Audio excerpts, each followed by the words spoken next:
Sveiki. Šiandien pažiūrėsime į vieną statybos darbą.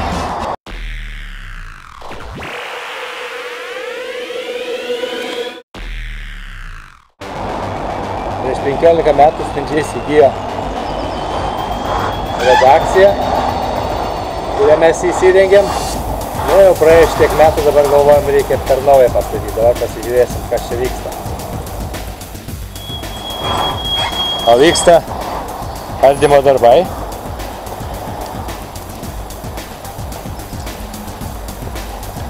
Čia buvo sodelis. Taip dabar atrodo vaizdelis. Gražus sodas.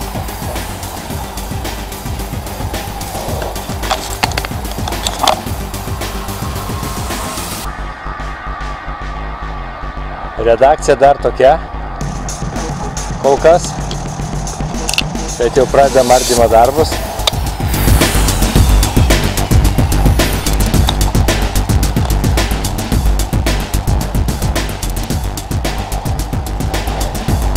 Labai bus įdomu pasižiūrėti, kaip po statybų, kaip atrodys aplinka.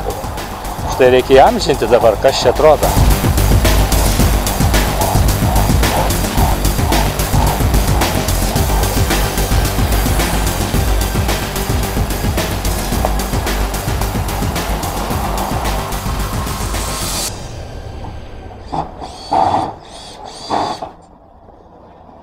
Reikia įamžinti, kad paskiau.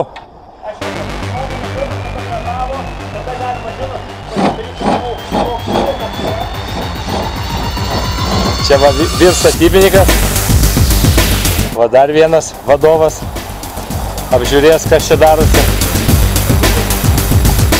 Aukšto neradot?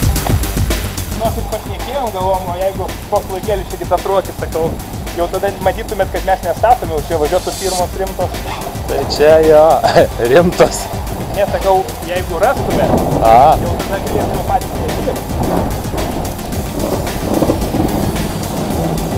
Čia redakcija buvo. Čia buvo platintojų kambarys. O čia pagrindinė redakcijos patalpa buvo. Buvo labai graži.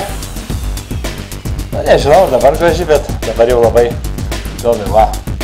Šitam pastatui beje 90 metų, 28 statyta. Jį statė profesoriaus Ruokio seseris. Jos šiek tiek gyveno, vėliau pasimirė, giminėm atiteko. Čia virtuvėlė ir buvo labai gražus vaizdai per langą. Šis pastatas yra Kaišiadorių miesto centre. Nebuvo nei kanalizacijos prieš 10 metų, nei vandentiekio. Buvo maždaug 28 metai ir likę. Buvo, aišku, ir viršų įsirengėm. Patalpų buvo daug. O dabar viską reikia greitai nugriauti ir statyti naujai. Va, apsauginė kepurė. Lietuva, Lietuva. Čia redaktorės kabinetas gražus.